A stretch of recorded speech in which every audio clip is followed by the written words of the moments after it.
Olá pessoal, bom, e assim chegamos ao último vídeo da nossa disciplina de Eletrônica 2 e a gente vai ver apenas alguns circuitos que são variações da configuração classe AB. Tá? Então o primeiro deles consiste no uso de seguidores de emissor na entrada. Então a gente vai ter esse circuito aqui, olhem. Vejam que a gente vai ter aqui o equivalente a um seguidor de emissor PNP, tá? Então, ao invés de conectar VI diretamente no transistor Q3, que faz o papel de QN, eu ligo ele através desse circuito seguidor de emissor. E qual é a vantagem dele? Ele vai aumentar bastante a resistência de entrada, tá? Porque a resistência de entrada aqui vai ser a resistência RE mais R1 multiplicado pelo beta do transistor Q1, beta mais 1 do transistor Q1. Tá? De forma análoga, aqui para baixo a gente tem um outro seguidor de emissor, agora com transistor NPN, tá? Que também vai ter uma resistência de entrada elevada, certo? Além disso, a gente introduz os resistores R3 e R4, que eles vão servir para compensar algum eventual descasamento que nós vamos ter entre os transistores utilizados. Idealmente Q1, Q2, Q3 e Q4 devem ser todos casados, mas a gente sabe que isso não é possível na prática, né? Pode ter os próximos, mas não totalmente casados. Mas além disso, R3 e R4 eles cumprem um outro papel. Eles previnem o efeito do disparo térmico. Tá? Por quê? Porque se houver um aumento de temperatura que levar a um aumento na corrente quiescente aqui, a queda de tensão em cima de R3 vai aumentar e a tensão entre a base e o emissor vai diminuir, fazendo com que a corrente diminua. Tá? Então isso previne o disparo térmico, certo? E com isso a gente tem um circuito que tem uma resistência de entrada maior, tá? Que vai, portanto, drenar menos corrente de VI, né? E com isso vai ter um desempenho melhor, além de já ter esses transistores aqui, esses resistores aqui na saída, que vão prevenir o risco do disparo térmico, certo? Outra coisa que a gente deve considerar é o uso de dispositivos compostos. Na verdade, a gente está falando de transistores ligados em configuração Darlington, que a gente já usou várias vezes, né? Aqui a gente tem um Darlington NPN, né? Onde a gente vai ter essa conexão que a gente já usou muitas vezes, inclusive ao longo da disciplina, e a gente vai ter um equivalente a um transistor com um beta, que é dado pelo beta do transistor Q1 vezes o beta do transistor Q2, mas que vai ter uma queda de tensão VBE que vai ser o somatório dessas duas quedas de VBE aqui. Tá? Existe um análogo para o Darlington PNP, só que ele é feito, olha só como está aqui, ó. Ele é feito com um transistor PNP, mas aqui ele usa um transistor NPN. E alguém podia perguntar por que a gente não usa dois transistores PNP? A gente não usa dois transistores PNP porque os transistores PNP tipicamente têm valores de beta menores do que os transistores NPN, porque o tipo de portador de carga majoritário no transistor PNP são os buracos, os portadores de carga positivo, e eles têm uma mobilidade menor do que os elétrons. Isso implica em um beta menor. Tá? Então, para poder ter uma configuração um pouco melhor, a gente, ao invés de usar dois PNPs que teriam dois betas pequenos, a gente usa um PNP aqui, porque tem que ter um pelo menos, né? Senão ia dar um outro circuito como esse, não é o que a gente está procurando. Então a gente usa um PNP aqui, mas aqui a gente usa um NPN que vai ter um beta mais elevado. Tá? E assim a gente consegue um equivalente a um PNP com um beta melhor do que nós teríamos se usássemos aqui no lugar desse resistor, desse transistor NPN, um outro transistor PNP, ok?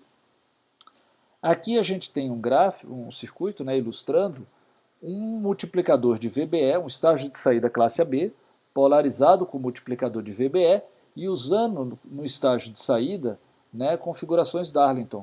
Aqui o Darlington NPN, né, e aqui o circuito composto PNP-NPN para produzir o equivalente a um Darlington PNP, certo?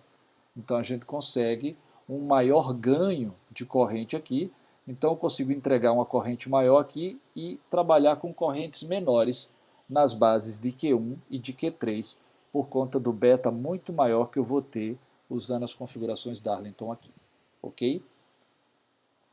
Bom, e por último eu queria mostrar para vocês esse circuito, que é uma configuração classe AB. Nesse exemplo aqui ele está polarizado com dois diodos, mas eu poderia trocar e colocar um multiplicador de VBE aí, não teria nenhum problema. Tá? E esse circuito ele traz uma proteção contra curto-circuito, que consiste na introdução do transistor Q5. Qual é a ideia que a gente vai ter aqui? Né? A questão aqui é o seguinte, se eu, no lugar de RL, der um curto para o terra aqui, a corrente IL vai crescer muito. E eu vou calcular o valor de R1 de modo que quando o IL exceder um limite que eu considero máximo, a tensão em cima de RE1 vai crescer o suficiente para polarizar a junção base-emissor do transistor Q5. Quando isso acontecer, Q5 sai do corte, que inicialmente ele estava cortado, então é como se isso aqui não existisse inicialmente, né? Então é como se eu não tivesse nada aqui, tá?